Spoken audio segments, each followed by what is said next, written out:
Are you guys here for me? Yeah, hi. Oh, why? Can you maintain your distance there? Can. Of course, yeah. And also identify yourselves. Did you just switch your camera on? Yeah. All right. Please don't delete that. I'll be requesting a copy, all right? Also yours. Please don't delete that. I'll be requesting a copy. Deleted. Of course. All right. Can you identify yourselves, please, Can I officers? ask you first, sorry, what was your first name, my friend? I'm not at liberty to give you that. When you approach a member of the public, you identify yourself. That's your policy, so identify yourself. Okay. So my name is Simon Tops, Police Constable 693, Simon Tops, Avon, Somerset Police. And yours is? My colleague. 5512, Josh Burnell. All right, and what crime have I committed, or do you suspect me of committing? Okay, what are you being so hostile? I'm not being hostile, I'm just asking you, because when police approach me, Yeah. police come to deal with crimes, do they not? Not necessarily, no. What do they come to deal with? Civil matters? Well, we're here to prevent crime. So what crime do you suspect me of about to commit? Not suggesting you're committing a crime at all. All right then. What was your first name, so I can talk to you on first name basis? No, it's fine, I'm not going to give you that. Okay. Are you filming at the moment? I am indeed, for my own Okay, what's the protection. purpose of you filming? My own purpose. Right.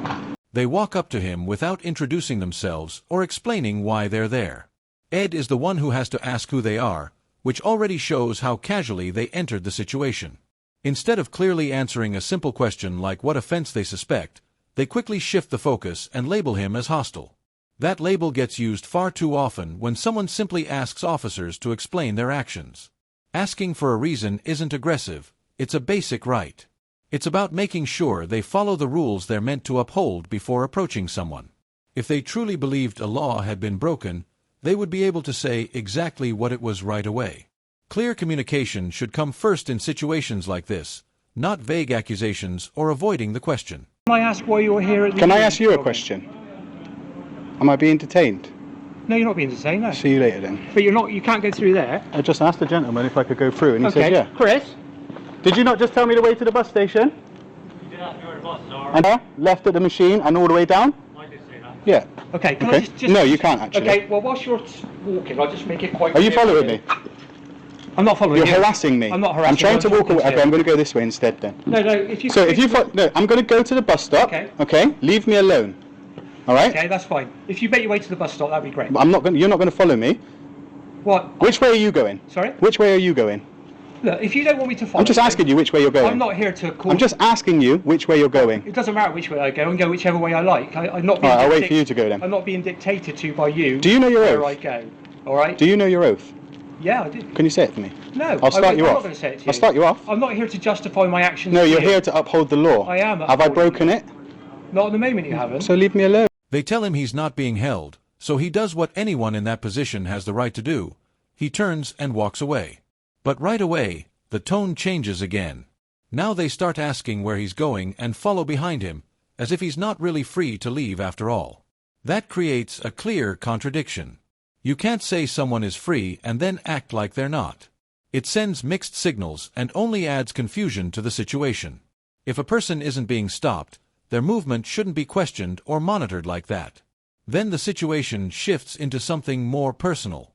Ed asks the officer to repeat his oath, not to make a scene, but to remind him of the responsibility that comes with the role. The officer refuses and says he doesn't need to explain himself. That response stands out the most. Accountability is part of the job, and clear explanations shouldn't be treated as optional. This isn't consensual. That's fine. Policing by consent. Leave me alone. Okay, off you go then. No, I will Have a go. nice day. I will go when I'm ready. Okay, that's Okay. fine. Cool. Have a nice day. I will. I'm actually having a lovely day. Okay. If you could make your way to the bus station, though, Why? that would be great. Why? Okay, that's fine. I'm not here. So why do you keep telling me what to do? I'm not telling you what to You do. are. You just said make your way to the bus station. You Like said what you were right? making your way- Can I just ask you, what right do you have to tell me what to do when I haven't broken the law? Okay. You haven't got a right to tell me what to do when I haven't broken the law. So stop trying to bully me. I'm not trying to... Yes, bully you are. You're trying to find tell out- me what to do. I'm trying to find out why you're walking around a university Because with I'm a camera. I'll tell you why. Because I'm allowed to. Okay. Photography is But not a some crime. of this university is private premises. No, it's not. It bro. is, Do you know? okay, Are you familiar with Section 33 of the Criminal Justice Act 1972? No, I'm not. No, you're not not. But you particularly. should be. Okay. Because it's the law. Okay. Which says at the material time of operating, the public are allowed access, whether upon payment or not. To where? Anywhere that is open. This is a public space. These lines were painted by the council. The tone slowly turns into quiet pressure. They start giving instructions as if authority alone is enough to make them valid. When that approach doesn't work, they switch to saying it's private property, as though repeating it with confidence will make it true. Ed stays calm and doesn't react emotionally. Instead, he focuses on the legal side. He asks the officer if he knows about Section 33 of the Criminal Justice Act 1972, which covers access rights in places where the public is normally allowed to be. The officer admits he's not familiar with it, and that moment is important. It shows the officer is trying to enforce limits he can't clearly explain in legal terms. That suggests he's relying on assumption rather than solid understanding. Ed then points out the road markings from the council, clear signs of a public highway, which wouldn't be there if the area was truly restricted. I think you're mistaken. No, This part of I'm this not. university is private property. Can I just ask you There another is something? public access If I to was to part say of to the you, university. if I was to say to you, I'm not going anywhere, what could you do? Sorry? If I was to say to you, I'm not going to leave now, what could you do? Well, I don't intend to do anything You at the moment. couldn't do anything because I haven't broken the law. When those guys rang you and reported a crime, what you should have said to them is not breaking They the have law. reported a crime. What did they do? reported a suspicious person filming at a university campus. Is photography a crime? You're recording. You're Well, I recording. don't know. You guys, let How me do just I say, know you, that you're not filming for terrorist do you know, purposes? you see that on your uniform? Yep. That thin blue line thing.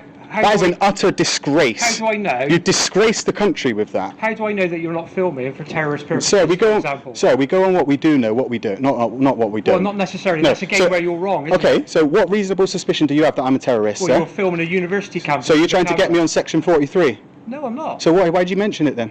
Well, because I'm just explaining that you seem to think that I can only act when a crime's been reported. No, but no, all no. I You're do more is- than willing to come up to me and ask me. Yeah. If you can articulate reasonable suspicion that I may be a terrorist, Well, you're walking around a university campus with a camera. And This is a uni. And you won't explain why. but I don't have to. Security calling him suspicious doesn't suddenly make legal filming a crime. It simply shows that someone is uncomfortable with what's happening. When Ed asks a straightforward question about whether recording is actually illegal, they avoid giving a clear answer, because there isn't one. Instead, they jump to an extreme claim, suggesting possible terrorist intent. That claim isn't based on any real evidence, but on fear and worst-case thinking. It shifts the focus away from facts and into pure speculation, which doesn't help justify their actions. Ed stays focused and brings the discussion back to what actually matters. He makes it clear that decisions should be based on what is known, not on imagined scenarios. If the only thing happening is someone holding a camera in a public place, then there's no solid reason to suspect a crime.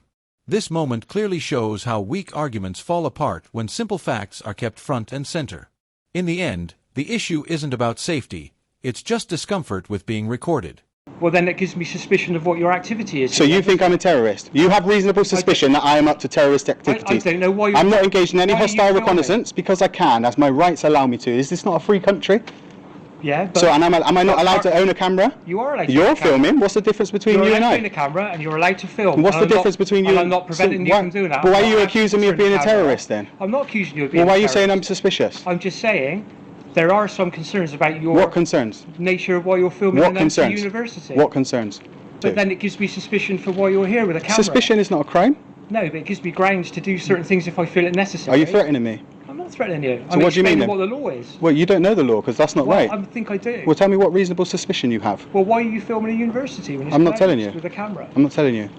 Okay, well then I'm suspicious. That's fine. You can be suspicious. I can, yeah. Yeah, you can. But then I can also act on that suspicion No, you if I can't. feel it appropriate. You can. Yeah, you can, and I'll sue you. Okay, well, but that's my decision. Yeah, I know. When you'll lose your job. Well, I'm not doing that, am I? No, because you're scared But to. you're not helping our cause. I don't here, have are to you? help. Ed ends up repeating the same point because they keep acting like it was never answered. They circle back again and again without actually dealing with what he's saying. Filming in a place that's open to the public isn't against the rules just because someone feels uncomfortable about it, and that doesn't change no matter how they react. He then points out a clear contradiction. They are standing there recording him while suggesting that his camera is somehow a problem.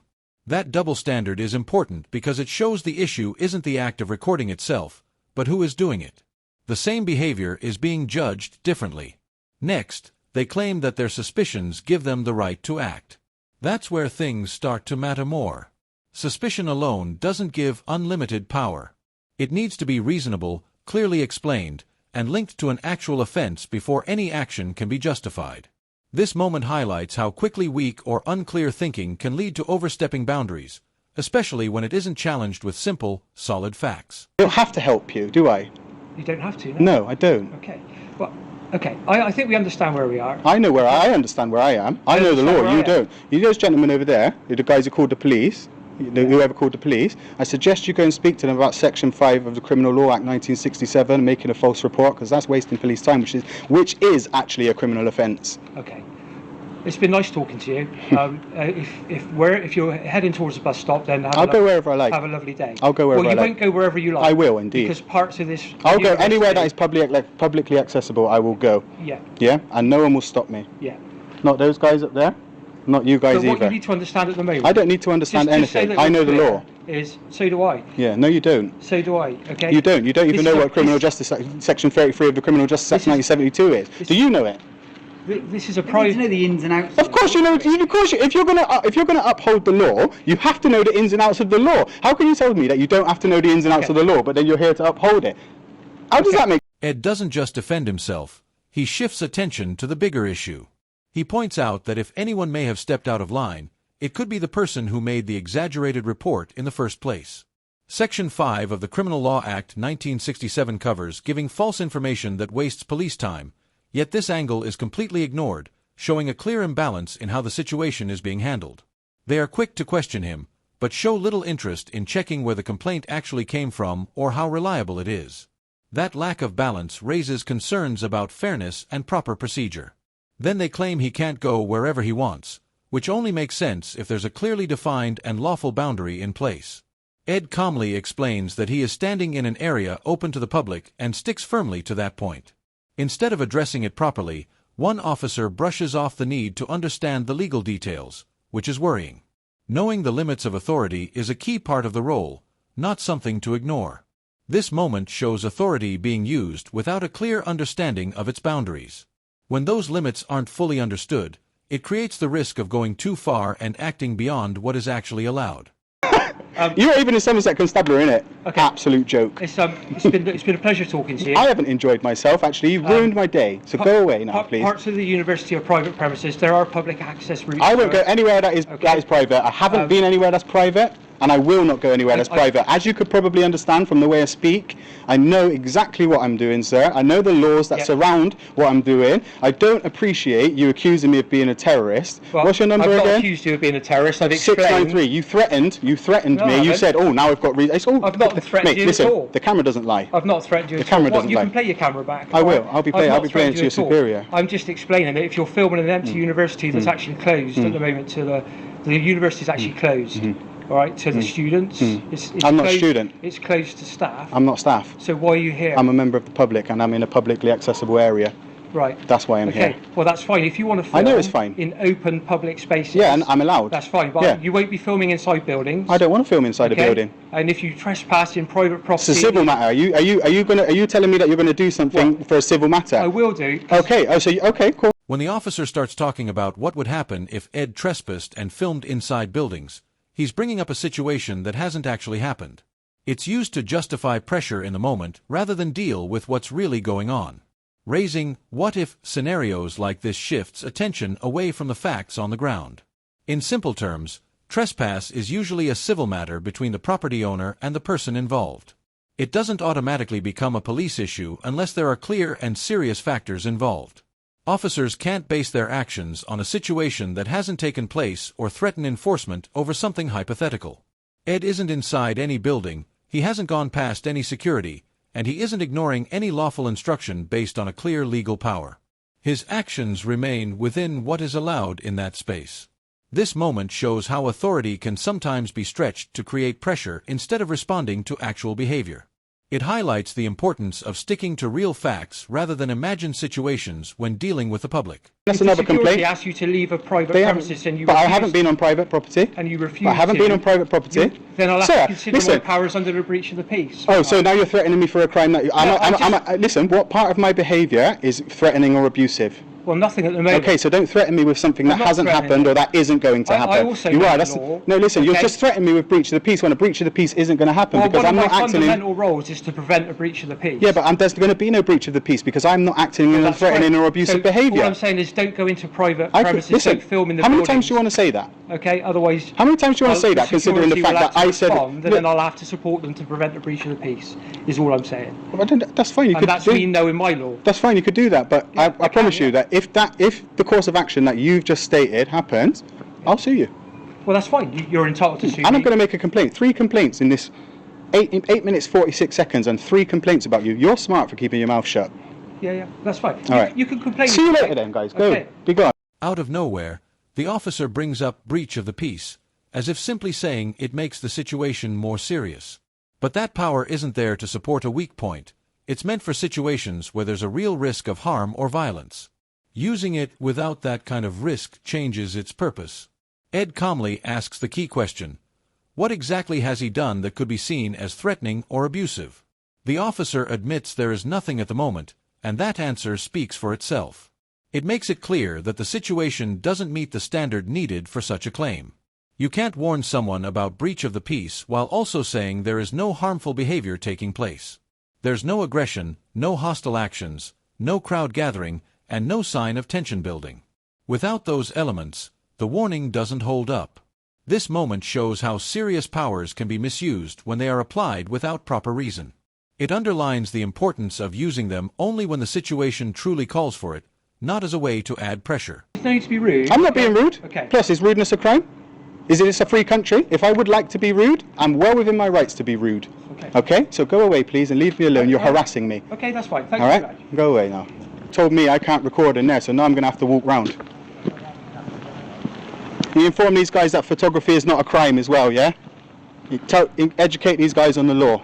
No, you're here. You're a public servant. You're here to uphold the law. Yeah. These guys have broken the law by filing a false report. They have. Okay? Yes, they have. Okay. Yes, they have. They reported a crime when there wasn't a crime being committed. They made a false report. It is a breach of Section 5 of the Criminal Law Act 1967, and you are failing in your job right now, Okay. officer, Well, constable. Thanks very much. It's been very nice talking to you. If you can maintain yourself on the public places, I'll go wherever okay, I like. Thank you. You know what my position is. I'll in go relation wherever. to Yeah, you made threats. You made a threat of I've not made a arrest. threat. You did. You made an illegal threat of arrest. Bullies, guys. What stands out in the final moments isn't confrontation, it's avoidance. After all the suspicion, repeated questioning, subtle pressure, and mention of different powers, the officers quietly shift their attention away from Ed and toward security instead. It feels like a step back rather than a clear conclusion. There's no real effort to check or challenge the original report, and the person who raised the concern is never properly questioned on camera. No clarification is given, nothing is corrected, and no one acknowledges that the situation may have been overstated. That silence is important, because if everything was solid from the start, there would be no need to quietly move on. You can also notice a change in control. At the beginning, the officers set the pace. They approach, question, and present Ed as a possible issue. But by the end, that control fades. Ed hasn't been stopped, searched, or formally warned. No clear offense is explained, and no lawful boundary is established. What's left is a sense of frustration, not because of any real risk or disorder, but because the situation never truly justified itself. When Ed walks away, it's not about backing down. It's a clear choice to stop engaging in a conversation that keeps going in circles without answers. If you found this breakdown useful, don't forget to like, share, and subscribe. Your support helps keep these discussions going and keeps accountability in focus. I'm the Audit Assessor. This was episode 14. See you next time.